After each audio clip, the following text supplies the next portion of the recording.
There's this regime of immortals reigning over the mortals.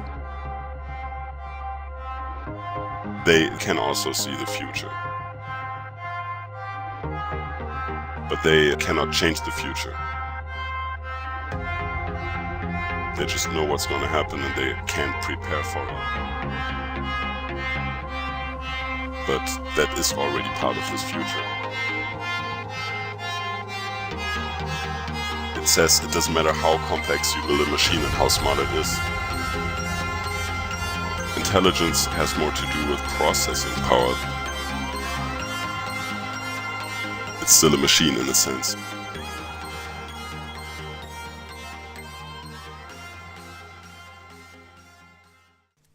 Welcome, dear listeners, to a brand new podcast series, actually. Because as you can tell, I decided to start a new podcast series in English. As I've explained in your introduction already too, it has a very free concept where the guest can say anything he likes. So I'm very pleased to welcome my first guest, Karim. Welcome. Hello. Well, as you have suggested also, you decided to give a very brief introduction about yourself. So let me just start off by asking a few basic questions. The first basic question to you will be, generally, what do you like? What do you enjoy? I enjoy art, movies, I like books, I like good stories in general. I'm interested in politics. I like cooking a lot. Cooking. Yeah.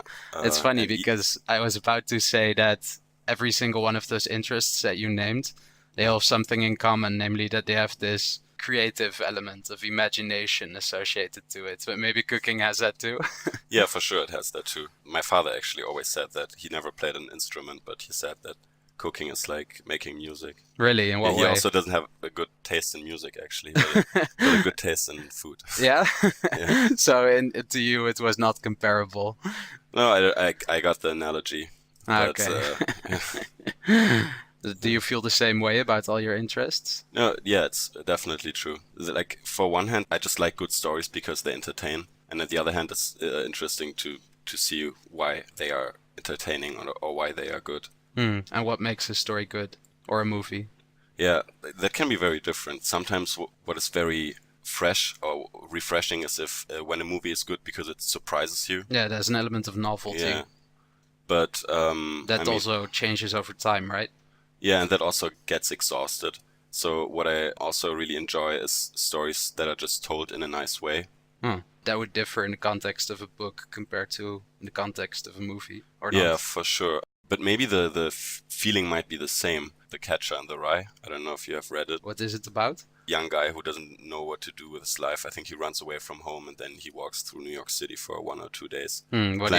He plans to do things, but never actually anything of those things happen. But it's really fun to read, and I think there are some movies like this that don't really have a lot of action in the sense that not a lot of stuff happens, but it makes you think a lot all the time. And like maybe the equivalent movie would be with Tom Hardy, who's driving a car and is on the phone, and that's it. He's just driving the car and is on the phone and is talking to different people, and the viewer starts to assume different things about what might be behind those dialogues. You know? But what is good to you about Catcher in the Rye? Yeah, the same thing. It got your fantasy going. What would I do in this situation, or what will happen? Yeah. What will happen next? Actually. Yeah, I think what you meant to say about how that it also engages the reader or listener or watcher, in that the watcher isn't just this passive observer, but in order to make sense of what you're seeing or reading, you actually have to think with it. Yeah, and what always impressed me the most was when I would read a book or watch a movie, and afterwards I would see the world in a different light and feel more intelligent, maybe on some levels. You know, you feel a more sense understanding, more. Yeah. Okay, yeah, I know what you mean. You feel a sense of achievement. Yeah, right. And for me, it would be the biggest achievement to write a book like this. But for that, of course, you have to understand a lot of things. Yeah. What do you dislike generally in people, in interests? I really don't like when people think they know something, or they are very, very pretentious. Yeah. In a sense, when people think they know a lot about a topic and they want to talk about it extensively, but they actually don't. And I'm always scared that this might happen to me as well. But it has not already? For sure, it must have happened quite frequently. Today it maybe happened to me in university. Yeah? Yeah. What happened? The teacher asked about what would be important about a constitution for a new democratic Syria. Yeah. And I said freedom of religion. And instantly two people turned their heads on me and started like not yelling at me, but they were like, religion is not the reason why there's civil war in Syria. I don't know what they meant by this, but for a moment I was actually like, yeah, okay, maybe I don't know everything. But you suggested this as a good approach to solve the conflicts in Syria? Yeah, like not to solve the conflict, but it was about post-war resolution. Yeah, like a constitution for a new nation. But was it not the case that Assad's regime already had like quite a lot of freedom of religion? Yeah, they were secularists. That's why the people turned their heads on me. Oh yeah, because they're like, oh yeah, but that's the old way. Yeah, I was actually thinking in the direction of like creating a federal state with like different regions who can do their build their religious mosques and like have their, how do you say, holidays and all that stuff, you know. But maybe that doesn't even matter to those people. They really have other issues. So you mentioned university. What do you study then? International relations and international organization. What is it about? It's basically about the relations between states. It feels like a mixture of political science, law, and economics. But maybe people might describe it differently. Does it interest you much? It does, but I don't like to study for it because, I don't know, it just takes a lot of effort, for me at least, to read through all that stuff. So in that way, perhaps you could identify a little bit with the character and catch her in the rye. For sure.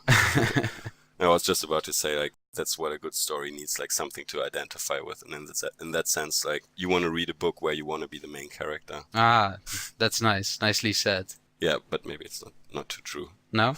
No, I mean, there's good books with, like, stories that are terrible, you know, people experience horrible stuff. Yeah, but in the end, you want to be Harry Potter, even though his parents got killed by Voldemort. Yeah, but perhaps there are still elements in those stories where you recognize yourself. With Harry Potter? Well, I don't know. Yeah, for sure. No, I don't know. Like, Harry Potter was, I think, the first book that made me cry. Really? Like, just the first book, how he got treated by his family, that was... I couldn't deal with that. At what age? Oh, I don't know. It was elementary school. Must have been first or second grade. I don't know. Anything else you clearly dislike? I really started to dislike politics as a practice, as what you see in the news. Because everybody knows that those people have something different in mind. You know, it's not like, I'm not talking about big conspiracies, but that they have to preserve themselves, you know. Oh, right. And that there has to be a war of opinion to like feed those people, basically, you know. But is that not an element in people everywhere in life, that their main motive is to preserve themselves? Yeah, for sure. I just mean it becomes very hypocritical in politics, where people talk about something like ethics, and they might be totally in line with what they say, but it's just part of this war of ideas between parties. Yeah. So you can expect this guy will say, but we need to the coal industry alive, and then this other woman is going to say, but it's bad for the climate, you know. Yeah. And you will always have this discussion, and they will always just say but, and you will rarely have those people come together and talk in like a civilized manner. Everybody else actually does, you know. Yeah. I saw it happen once on a talk show. Really? Because there was like some civilian, how do you say, some non-politician in the circle, just like she was a film director. And at some point she got really mad and was like why can't we just talk like normal people? We all know what our political backgrounds are. Yeah. Wow. It's really amazing to me. But if you would imagine yourself as a politician, do you imagine you would be different in that way? Yeah, that's always the question, like, because in the end, a lot of people have tried to do it differently, but in the end, the like classical approach seems to be the most efficient. What is the classical approach? Yeah, just classical party politics. Like right now, in Germany, you have this issue of the parties have to do a coalition, you know. The Social Democrats said they're not going to do a coalition with the Christian Democrats again. So even if it's the best and only solution we have right now, if they do it, those people who decide it will be called liars or whatever, you know, because there's a lot of people who can use this against them, who want their position. Yeah. It's not like I hate anybody who's involved in that. It's just so sad that everybody actually knows what's going on. And it's still getting in the way of solving the real issues. Yeah. I think what you also meant when you replied to me, that's the question. You were also referring to this ancient idea that power corrupts, so that as soon as you get in a position of power, you automatically become more invested in protecting the power. Yeah, I'd say I had the same argument with two friends as well earlier, not only today, but a few days ago, when the whole sexual harassment topic started in the US, where Harvey Weinstein, do you know the story? Harvey Weinstein is he's like really big movie mogul. He owns a big part of Hollywood, and a lot of women now spoke out against him that he had harassed and even raped them. And suddenly a lot of women spoke out about a lot of actors, like Kevin Spacey, for example, who harassed little boys basically on set. And Louis C.K., who's a comedian. Right. Yeah, really? It's like... Oh, he's really famous. Yeah, and he's actually someone who talks openly about the very intimate topics, connected to sexuality in a really like liberal way, I don't know. So I was wondering if power makes those people do that, or if... Do you believe it? The allegations? I don't know. I think so, yeah. I mean, they actually admitted them all. Really? Yeah, they all. Louis C.K. as well? Yeah. But he didn't really physically harass anybody. He just did some really weird stuff, like getting naked in front of women. Really? So yeah, and he's a comedian. Maybe that's his loophole, He was just trying to be funny. Yeah, I can also imagine that these people have some kind of god complex or something. Yeah, I don't know if it's like just the lack of fear because you have so much power makes you do that. Yeah. It's not like you could assume everybody would do it if you wouldn't have to face the consequences, Yeah. I mean, in a nature state, that's the problem. What would be humans in a nature state, and does this have anything to say, I mean, what do you mean in nature state? Yeah, like the whole argument about rape culture, for example. Yeah. But I'd always say there's not enough anti-rape culture, because it's more like rape nature. What do you mean? I don't think you have to raise anybody to be a rapist, Somebody doesn't need to be psychologically sick to be a rapist. Because it's in our evolutionary nature. Yeah, it just needs to be there just need to be not enough restraints on him. Yeah. And that's the same with a lot of things, Like Right. if you look at children, if you don't teach them not to physically harm each other, they're gonna keep doing it. Yeah. Or that's what I assume, But did you use this as a counter-argument to feminists who say that rape is embedded in a culture? Or? Yeah, kind of. Yeah, at first but you started... I'd say not as a counter-argument, but I'd specify the argument. I'd say it's not that our culture is pushing for, it's not supporting rape, but there's not enough push against rape in a sense. Yeah, but I think that would align with what the feminists are saying. Yeah, actually, yes. Yeah. But I think it's too easy to blame culture and then say it's our culture. Because I see... As opposed to human nature. Yeah. Yeah, okay. And I'm also not sure about that because it's really hard to pull this apart. Yeah, I mean, if we would grow up in the forest, is this no culture then? Yeah. There would be some kind of culture as well, and you don't need to have literature and space flight to not rape people. I mean, rape was always a crime in most cultures. I assume so. Not really. Whoever gets punished for it is the question. Well, if you read the Bible, for instance, which is like the customs of the Middle East 2,000 years ago, that the way that goes is that when someone rapes a woman, he has to pay money to her father, and then he gets permission to marry her, because in that instance, in the perspective of the father, like his property, his daughter, he would be worthless, but the only person to whom she would still have worth would be the rapist. So that, those times, that was the most logical solution, that the rapist would pay the father to marry her. Yeah. That's also crazy, and that's so crazily efficient, Yeah. Because then everybody can be safe that nobody's feeding external offspring, Because if she would marry to someone else, she might be already pregnant from that guy. Yeah, that's also a reason, I guess. Yeah. So what do you think are important things in the world? Important things in the world for humanity? Or however you want to interpret it. For me, and that might be very sad, it's really just, I really like just really good stories, Yeah.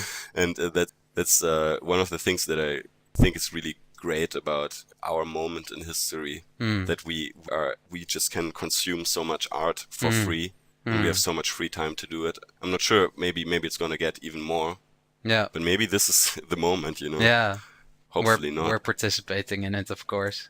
But apart from that, what I think is important, I realize that when I talk like this for like what is important for humanity on the world, I can tell like how different people might perceive their own lives in this world, What do you mean? For example, all people who have the same luxury that I have might think that the same things in the world are important, like kindness towards each other, Yeah, it's just kindness. I'd say that's the most important thing. That's a value too. Yeah, and so I think that could be universal. What is kindness? Yeah, like empathy or like the willingness to give something up for someone else in a sense, Yeah. And I'd also say that's very, very efficient. Reminds me of a question that one of my other guests in my Dutch series proposed to me, namely that I would ask you, imagine you could make a choice between two options, a dilemma. Would you choose to be immortal or would you choose to have the ability to have healing powers? Immortal or healing powers? Like that you could cure cancer and blindness and so on.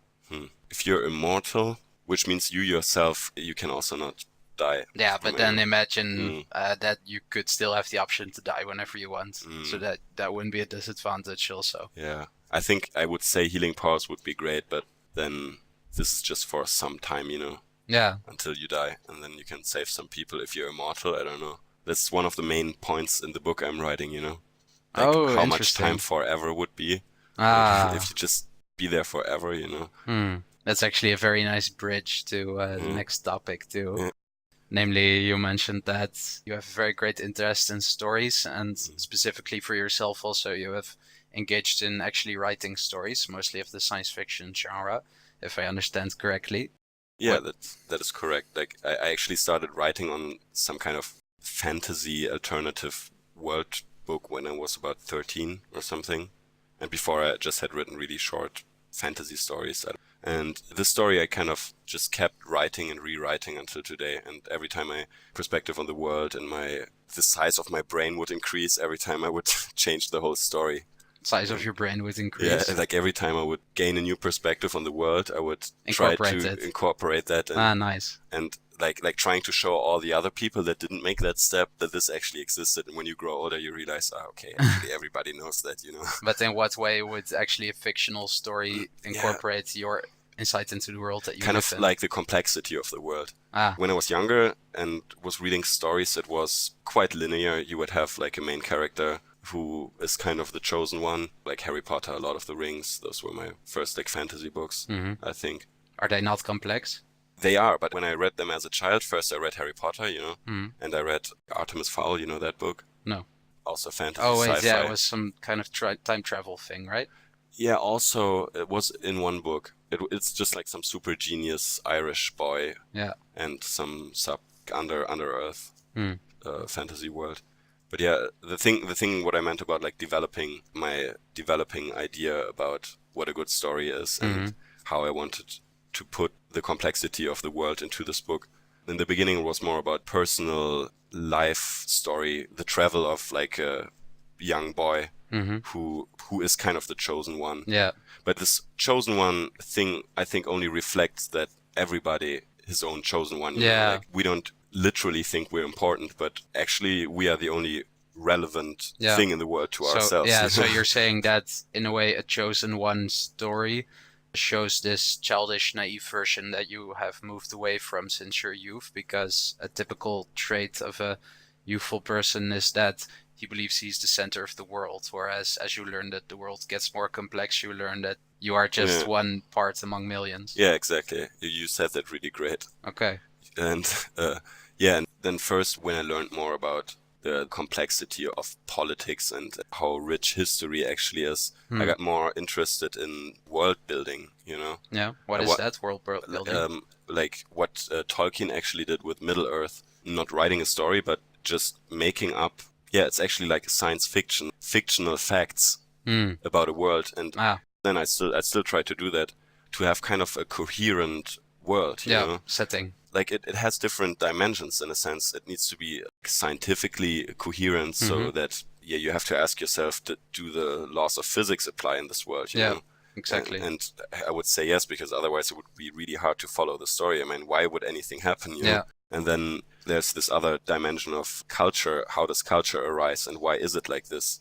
Why do we have metaphors in our language, for example, and where do they come from? Or why do we use our hands in a certain way when we talk? And this all has a certain background. And yeah, when I grew older, I realized that everything we do has some kind of an history. So I wanted this to be in my book as well. Like, everything we do has some kind of history. Yeah, I mean, some stuff really just emerged recently, but so many things like everything we do, what you mean with that is customs? Customs, why we wear certain clothes, you know? Yeah. For example, ties, that stuff. Yeah. Why do we wear ties? It can be traced back to a certain historical development. Yeah, right. And so the fashion in a fictional world would also have to have some historical background, some chronology in its development. Yeah, exactly. The problem now is like you can't put that all in one book. It's going to be boring, you know. Yeah. It's also pretty impossible for a writer, I suppose. Yeah, for sure. So there's this really fine balance, and some authors really do that really well. Such as Tolkien. Yeah, I don't know. Tolkien, I think he did a lot of world building, and then just those few popular books, like namely The Lord of the Rings and The Hobbit, right? The others are not really readable. Yeah, because, for instance, Silmarillion, one of his other books, would you say they have too much world building? Like, I tried to read it as a child, and I couldn't. I couldn't follow any story. You know? I think you raised an interesting point at the end of your introduction, namely that you said that an element in one of your stories was the idea that infinity really brings a lot of possibilities compared to finity. In what way does that emerge? I wanted this idea that the main character is first perceived, maybe, and that's because I grew out of this idea of the chosen one. I wanted the main character to be kind of perceived as the chosen one, but by others, and then just give up this role and go away from the whole idea of a story in a social human setting, because he just becomes kind of like non-human, because he doesn't have to worry about anything anymore. He just becomes immortal, and he can see the future. He can calculate with infinity and all that stuff, you know. But I suppose that's also a bit of a meta narrative, in the way that meta is always a message about the message itself. So if you would have a meta story, you would have a story about stories, and in that way your story is about the genre of fantasy too. Yeah, is that correct? Yeah, I always wanted the story to be also personal, you know, so this would be a problem to have like a... Personal as in it says something about you as the author? No, personal in the sense that you really feel like the main character is a real person, and you feel with him. But if I would go that far into a setting where he becomes like detached from humanity and nothing actually matters to him, how do I write about this? You know, like it's not fun to read. Is it not? I don't think so. Why not? I don't know. It's just... I wrote this one small part from when the main character is still a child, but because he will become immortal in the future, he can also already see those moments, because it won't matter anymore in the future, you know. But in a universe where it is actually theoretically possible to predict the future, that would be a universe where the philosophy of determinism is true, namely that the chain of events that will lead us to the future can be calculated exactly, rather than it being a question of free will or chance. Yeah, do you believe this? Yeah, that's also one of the main points in my book, because there's this regime of immortals reigning over the mortals, and they can also see the future, but they cannot change the future, you know? They just know what's going to happen, and they kind of can't prepare for it, but that is already part of this future, you know? But isn't that paradoxical? Because it's super paradoxical. Yeah, because once you know the future, you can choose to change that which you already know to be true. Well, so maybe it's paradoxical that we think that... Yeah, maybe it's paradoxical that we think that we can choose what we do, even though we can't. You know? So yeah, I think I know what you mean. So you're saying that they know the future while they think about it in a higher level. Like they think about the future knowing that their knowledge of the future is part of that deterministic future that they're already thinking about. Yeah, kind of. It's not like they can choose to make it any different. Yeah. They don't have a feeling of choice. Or they like know the implications of their choice being not made or something. Or, something in that area. The choice thing has to completely fall out for them. Yeah. You know? One other idea... Wouldn't that destroy you as a soul? Yeah. Because doesn't our human soul depend on the awareness of free choice or something? I think so, yeah. It's really important for us that we think that we can make choices that will make us happy, you know? we look forward to those choices. But yeah, I personally do feel that, like, whenever I feel good about myself or whenever I feel happy, it is because I think I have responsibility for it, like in my very personal free will. And when I feel down or depressed, I feel like it's because something happened to me that I can't change, or something in that area. Do you feel the same way? Yeah, I see that with writing a little bit, but not really, because I never finished anything. I like finishing a painting, you know, and then you feel really, you know, that you did it all yourself, and you had the idea, and then you did all the hard work, and it looked not good in the beginning, and at some point it looks the way you want it, and then it's done, and then you feel really fulfilled. Yeah. And I don't have that a lot because I'm not a person to finish things. Yeah. Alright, dear listeners, this is a robot intermission telling you this. This time, you don't have to listen to Tim's shit music taste. That's because you're going to hear a song that Karim and his rapping friends recorded when they were 18. Enjoy.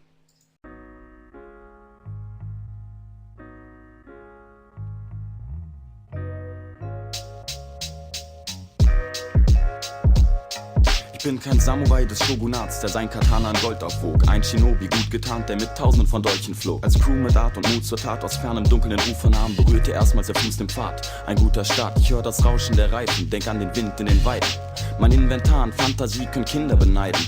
Kommunikation ist eine Frage der Besonnenheit. Oft schlägt sie fehl, weil ich breit und ihr besoffen seid. EPOS lebt noch, denn Epik vergeht nicht. Der Duft des reinen Pergaments belebt mich. Die Feder erhebt sich verewigt. Mein Gedankengut, nimm den Hut da.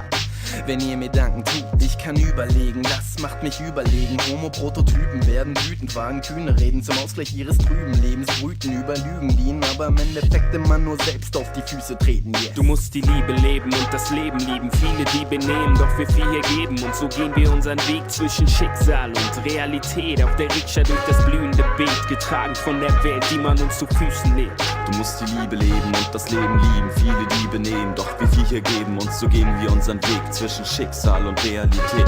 Auf der Rikscha durch das blühende Beet. Der Tag pumpt mein Herzschlag. Die Kick legt sich über ihn und er fragt, ob ich's gern mag. Wenn die Bass meine Seele reinigt, seh ich die See und fühl mich einig, heilig frei, nicht gepeinigt. Die Snare hält mich auf dem Boden, hier bin ich gut aufgehoben. Das Leben schuf 1000 Proben, die mich brausend umwoben. Sausen und toben, sage yes, yo, und lass die Faust stets erhoben.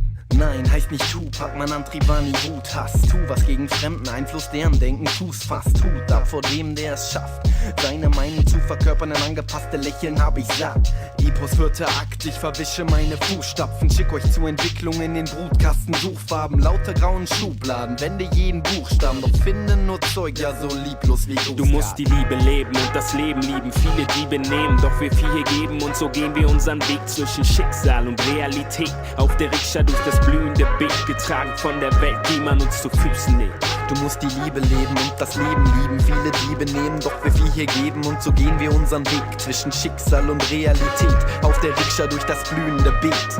Arme sprechen abends das Arm, bevor Armeen nahen. Brandschatzende Banditenbanden, die sich mit Bomben rüsten. Braungebrannte Barbies basteln brav an ihren Brüsten. Mächtig macht keine Machos, machen sie klar mit miesen Sprüchen. Graue Greise greifen geizig nach den geilsten Nutten. Krankhaft kontrollierte Kuckucksklan-Kämpfer kommen unter Kutten. Yes, yes, yo, unvergesslich. Wahre Werte wären, ohne sich zu wehren. Das Fazit des Textes, dass nicht alles schlecht ist, doch gebt immer Acht, denn der Dümmste lacht als letztes. Nicht die Sicht Bertolt Brechtes macht uns letztlich episch. Rechtes, was echtes und unsere Erde dreht sich. Der Duft des reinen Pergaments belebt mich, belebt mich, belebt mich, belebt mich.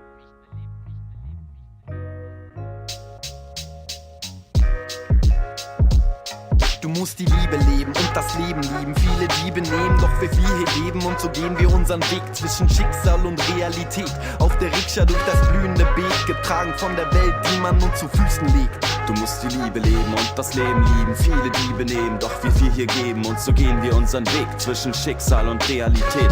Auf der Rikscha durch das blühende Beet.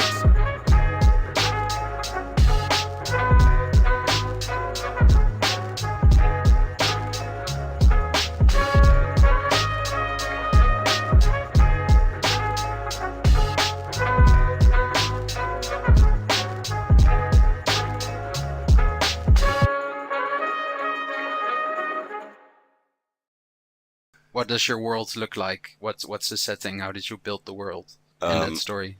So originally, I wanted to write a story about kind of a classical medieval world in which all the myths are real, all the mythologies. Okay. And then of all the local cultures. Like, yeah, right. Because I was like, through my whole youth, I really loved Northern and Greek and Roman mythology. And later I started reading a little bit about like Shintoism and Hindu culture. So I got really interested in all that stuff. And Shintoism is the tradition of Japan. Yeah, right.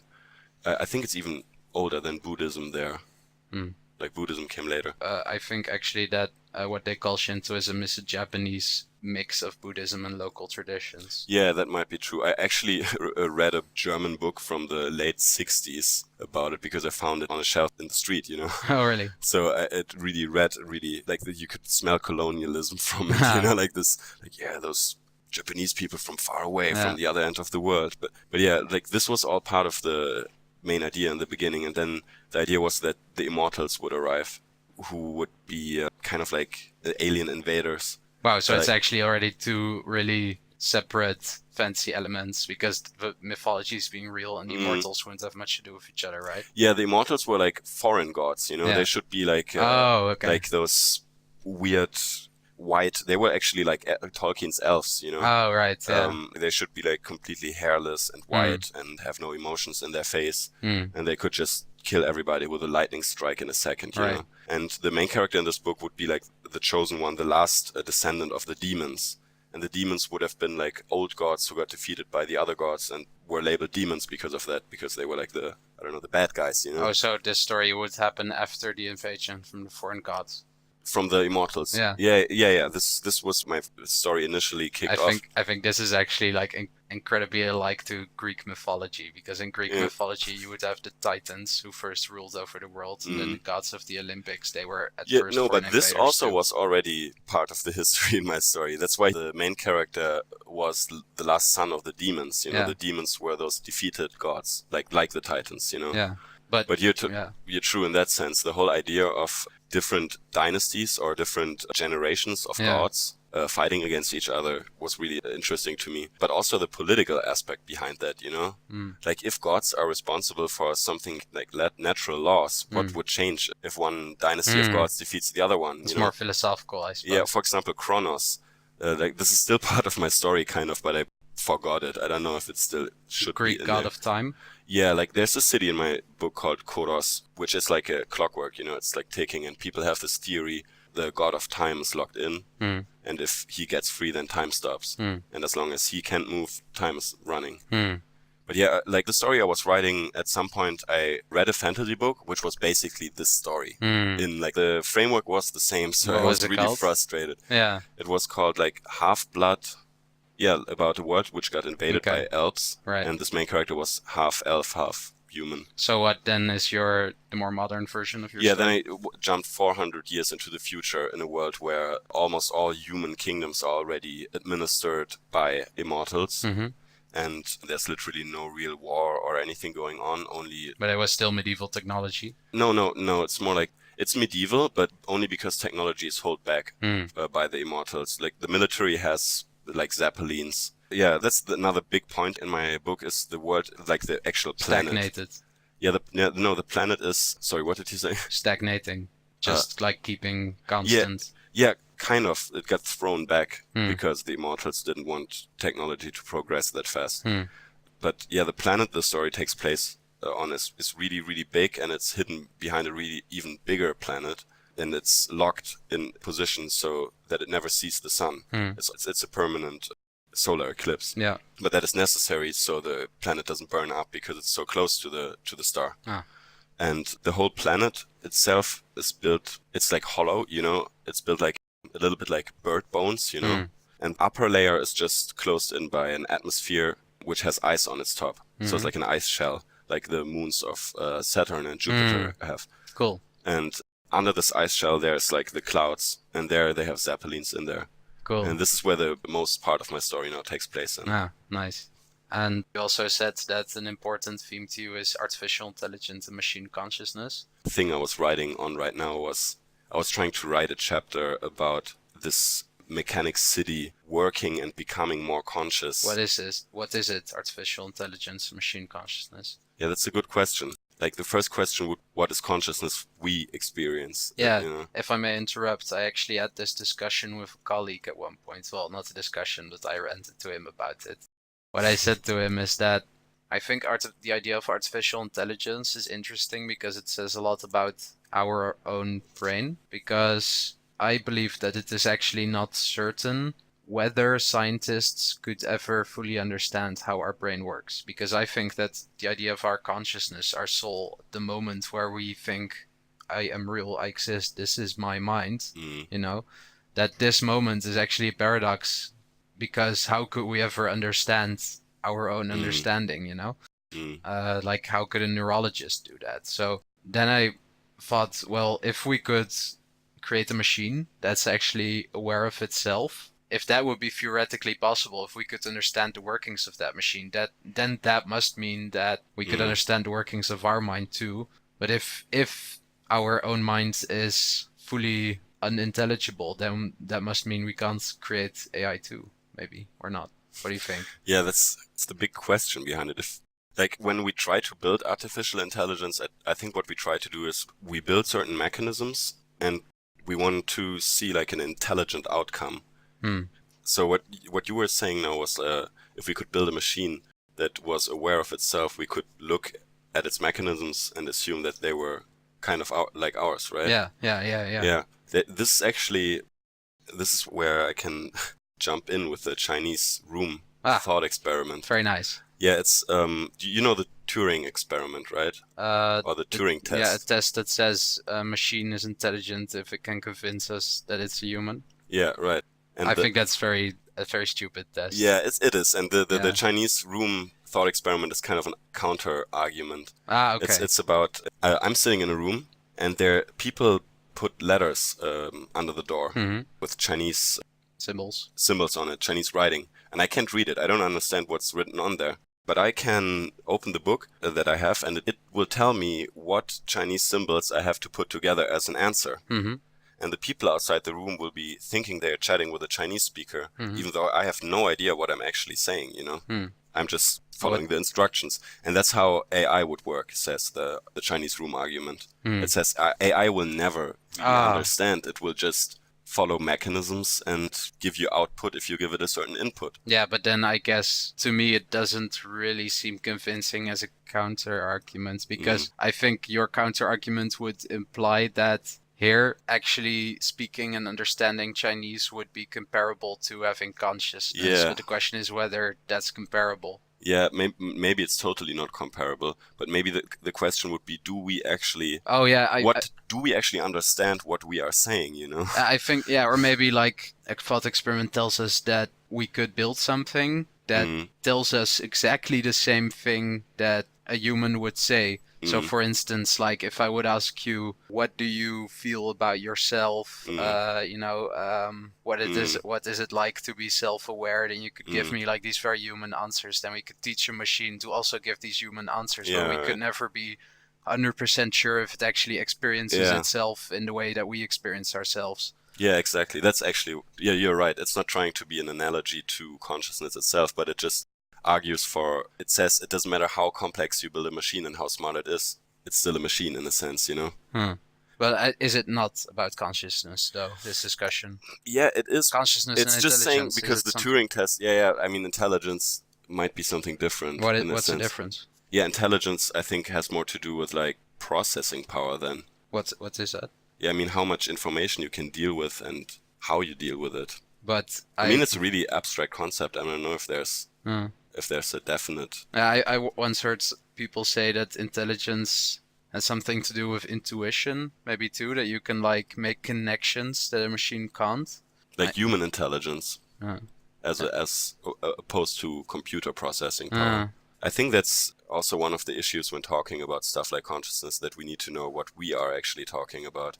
Because we think we are intelligent when we do something smart, you know? Yeah. And then we have no frame of reference. Like we don't know, we only know what it's like to be human, and we call that intelligence, but we don't know what other kinds of intelligence would be. Yeah, it's just because we are amazed by how we solve problems, right? Yeah, yeah. And now people start to be amazed by how simple organisms solve complex problems, and they call them smart then, even though those mechanisms are really simple, and really old. They're just really good, you know? Before this podcast, we were talking about the concept of emergence. And I'm actually linking a video here to Kurz gesagt, who actually explained very well to what the concept of emergence is. But in brief, it's basically the idea of how an ant colony, for instance, is more than the sum of its parts, because one ant is really stupid, but the ant colony itself does intelligent things. Would you call this another form of intelligence, or is it still true that you deny that emergence is real? I don't deny it. I don't agree with the saying that the whole is more than the sum of its parts. Yeah. Because if we start off by explaining this emergent behavior of an ant colony by looking at its single parts and explaining their attributes, then the whole is exactly the sum of its parts, right? Yeah. That's what I mean, you know? Yeah. And I got really confused by this saying because I was listening to a lecture about hive behavior or swarm behavior. It was about fish, ants, and birds. So that's swarms, hives, swarms, colonies, and fish school and bird flocks. I think it is. And there was this woman explaining, like, she was showing us computer models that they built and how they finally got to the right model that would explain the behavior of the certain fish or the bird. And then in the end of the lecture, she said, and here you can see that the behavior of the swarm is more than the sum of its parts. And then I asked her, but didn't we just analyze all the parts? How is it more than the sum of its parts? And she got really angry with me. And after she left, I asked my teacher, the one who actually taught us every week, and he was more calm, and he then just said something like, we know the properties of a water molecule, but a water molecule is not wet. Just water is wet. Yeah. But I also couldn't agree with that because wet, the impression of wet is just there because every single water molecule behaves in a certain way and interacts in a certain way with each other. I think that you thinking this has also something to do with that you believe in determinism, like it's part of the same way of thinking. Would you agree? Yeah, I think that is true. Yeah, I would have a counter argument of my own to actually think it's true in language also. If I say a sentence, for instance, I have a cup. If you look at all the individual words, the words have a meaning. The word I has a meaning, the word have has a meaning, the word a has a meaning, the word cup has a meaning. But all the words put together give me more meaning than those four words separately. Yeah, that actually makes total sense, and I see how this analogy makes sense from a human perspective, because we look at the world and then we see the emergent swarm behavior first, you know. So you're saying it's like a human illusion? Not illusion, because it's how we experience the world, you know. Right.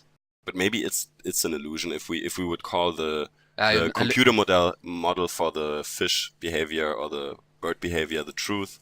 Yeah. And then like the optical illusion of like a ball moving in the water, you know, or a tornado in the water, you know, when the fish swims in a circle, you know. Yeah. Because you can't really see the single fish anymore. Yeah. Then that is kind of an illusion. In that sense, you could say it like this. I'm okay with that idea of emergent behavior, you know. Which but idea? Back then, that the sum is more than the whole is more than the sum of its parts. Yeah. I understand it now, you know. Yeah. Just when I had this lecture and she was using those computer models, this whole thing was so analytical to me, you know, how she was breaking it down to the single parts. So yeah, I was just confused in that moment. And then she got angry with me, and then I was angry with the sentence itself. Yeah. You also have an interest in human interaction. Yeah. And sure. Psychology, as that is related to it. Also, at one point we were having a discussion about the difference between psychology and sociology, that it's about individuals and groups, and then you made an interesting comment too, which is again very related to your deterministic worldview, I would say, where you think everything is just individuals. So that story, that philosophy of yours would be applied to people too, if you explain why people do the things they do. Yeah, and it gets even worse. I had this argument with my roommate who studies psychology. I told him if we would understand physics to the fullest, we wouldn't need any other science. But I mean, that might be bullshit because not everybody would need to be a physicist, you know. But I meant it in the sense that if you knew everything about every atom in the universe, you know, you could predict the future, and that's like deterministic What about slogan, you know. What about on a more practical level? Like, what do you think about how people behave, the people around you? Like initially when I grew up, I was very fond with my social environment, I'd say. Like I grew up with a lot of really close friends that I'm still in contact with now. And in that sense, I had my ups and downs with my environment. Then I went to a school where I didn't really like my environment. I was bullied at school and didn't have a lot of friends. And the places where I actually went often, you know, like the people I really liked, I wouldn't see too often. And then, yeah, it got better when I grew older. Started to get more active in like arts and politics and all that stuff. You know, when you grow older, you kind of leave school behind anyways, you know. When I then moved here to the Netherlands for studying, that also was kind of a cultural shock, but I also met a lot of nice people here. It was just like, you have to try first, you know. Yeah. And what do you think? Do you have any insights in people which are unpopular, you think? Like as in how people work or how they behave? For me, my experience just was that people are really formed by their like trauma in a sense, not like heavy trauma, but in a sense that you see people who are very, very introverted. It feels like they don't need to be traumatized actively, you know, but people... What do you mean exactly by traumatized? For example, when I was in elementary school, I wouldn't talk a lot. I didn't talk a lot at all in school itself, even though I like communicating with people since I could talk actually. And I think it was because I was just afraid that if I would say something in class, it might be wrong. Yeah. So I first had to make the positive experience that the things I thought were actually true and the right answers in school, you know. And I made this experience in school and also at university that if you get positive feedback, you will do the same thing again. Whilst when you get negative feedback or you haven't gotten any feedback at all because you haven't tried that yet, that inhibits you. So that's what I meant with people are really formed by their trauma. Okay, so people are formed by the negative experiences in life that they may have had or not had. Yeah, and also positive experiences, I think. But isn't that... But maybe they have less impact. I think that's what... When I look at myself, it becomes really obvious, I think. Yeah, okay. Yeah, that's that's always a problem with us thinking about what we are thinking about. Yeah, that, I guess that applies to social science as a whole. Yeah, that's why it's so hard to make science about it. Yeah. But like, it's so hard to get reliable information about something that is only happening in a language space in a sense as well. Language space? Yeah, like human interaction, how people feel about something. Yeah. It's so hard to measure this in numbers, right? Yeah. You know, the whole modern science is just working with numbers because it works very good, you know? Yeah, but then the question is, what is understanding? Yeah, that's the question. It's not like we could pin down understanding in the head and make the difference between someone who understands something and someone who doesn't understand it. I mean, maybe at some point we can like scan the brain and see the difference, you know? Be like, yeah, he doesn't get it. We can see it. Then you don't need exams anymore as well. That is what I learned in this lecture about swarm behavior and also about microbes, is that we call our behavior intelligent because we know how to deal with complex problems, you know? And there's microbes who have very simple mechanisms to deal with the same problems, you know? There's microbes who have memory because they can loop an input. They can taste their surrounding salinity, you know, or acidity. Yeah. They have a closing comment. Yeah, there's a few books everybody should read. You mentioned Behemoth. Yeah, better books from the author Peter Watts are Blindsight and Echopraxia. Ah, okay. They're really great. I will link them. And and Three Body Problem. Okay. It's also really great. Yeah, a link is also provided to a YouTube audiobook for those who don't like to read. Yeah. Well, Thank you very Karim, much. thank you very much for being my first English-speaking guest. Yeah, it was a lot of fun. And to the listener, thank you very much for having listened all the way to the end of this podcast. Please give me a like, a subscribe, as all typical YouTubers beg for, because it helps me out a lot. Please. And now it's time for the outro.